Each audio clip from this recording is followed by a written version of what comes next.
याचं असं आहे की प्रभाग क्रमांक 4मध्ये रॉबिन सुधांशू विश्वास यांना त्याबद्दलची उमेदवारी प्रदेशाकडनं या ठिकाणी देण्यात आली आणि दुसऱ्या ठिकाणी माझ्या माहितीप्रमाणे 2 उमेदवारांना त्या ठिकाणी ए बी फॉर्म दिल्या गेलेले आहे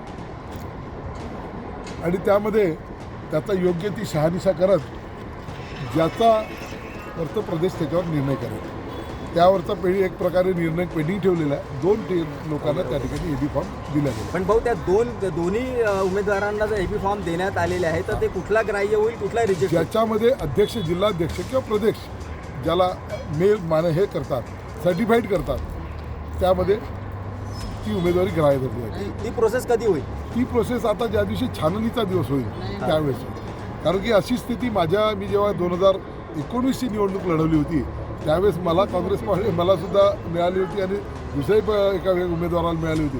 परंतु त्यावेळेस एका पक्षाने तिथे दुसऱ्या बाजूने निर्णय दिल्यामुळे माझा उमेदवार त्या ठिकाणी बाद झाला.